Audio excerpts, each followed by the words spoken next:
नमस्कार हरि प्रेमियों, आपका हमारे YouTube चैनल में स्वागत है। सभी दर्शकों को हमारी ओर से जय श्री कृष्णा।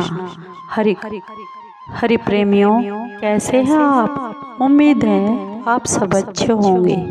आइए आज का प्रसंग शुरू करते हैं। आज का प्रसंग है गंगा दशहरे की व्रत कथा।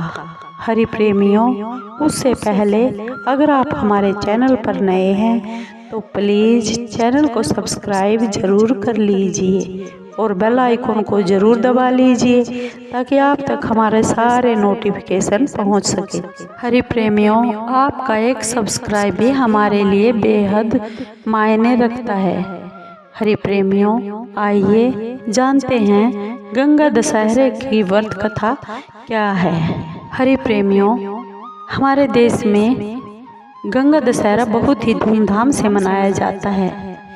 इस दिन गंगा माँ पर बहुत ही भीड़ होती है। हरिद्वार में गंगा स्नान के लिए गंगा माँ को समर्पित यह बहुत ही खास दिन उनके धरती पर अवतरण का दिन भी माना जाता है।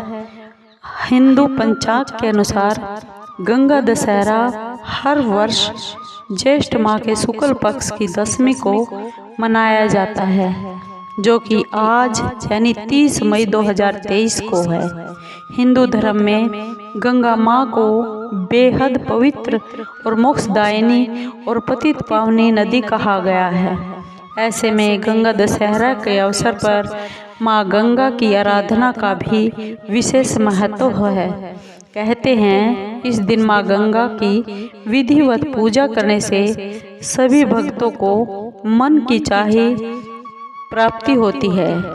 अगर आप भी गंगा दशहरा में माँ गंगा की अपार कृपा के लिए व्रत रखने की सोच रहे हैं तो आप यहाँ गंगा माँ की पौराणिक कथा सुनिए। हमारे पुराणों के अनुसार प्राचीन काल में भागीरथ नाम का एक राजा अयोध्या में राज्य करता था।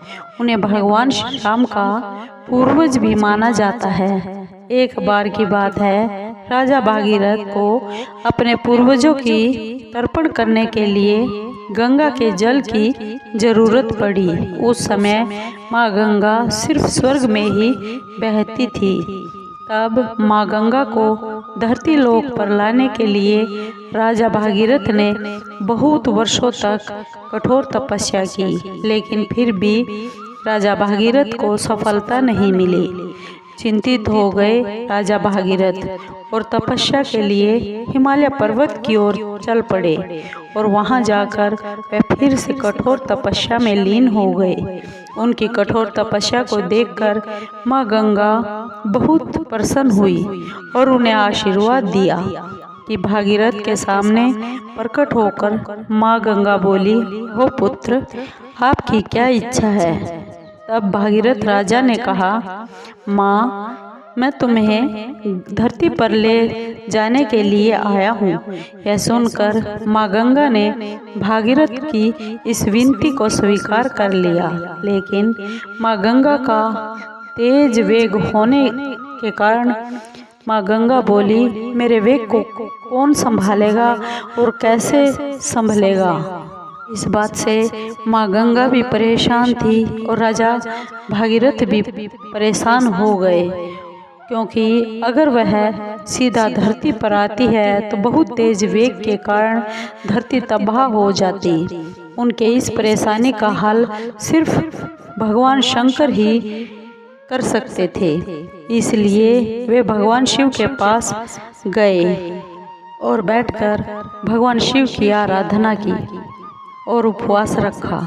राजा भागीरथ की इस कठोर तप को देखकर भगवान शिव बेहद प्रसन्न हो गए और उनकी विनती को स्वीकार कर लिया।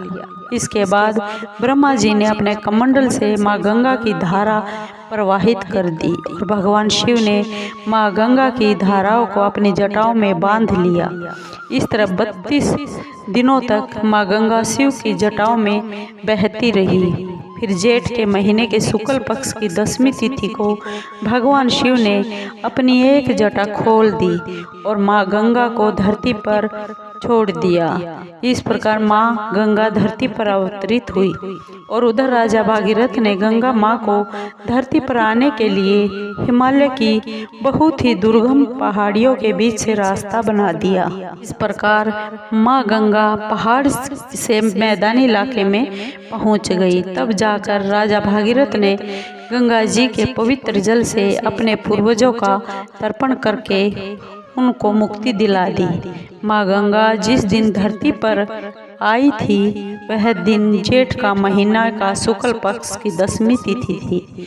इसलिए इसी दिन से हर साल देश भर में गंगा दशहरा मनाया जाता है।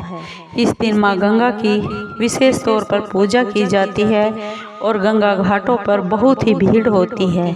हरि प्रेमियों, आपको ये गंगा दशहरे की कथा कैसी लगी? अगर आपको अच्छी लगी हो तो प्लीज़ चैनल को सब्सक्राइब कीजिए, लाइक कीजिए, शेयर कीजिए और कमेंट ज़रूर कीजिए। धन्यवाद दोस्तों।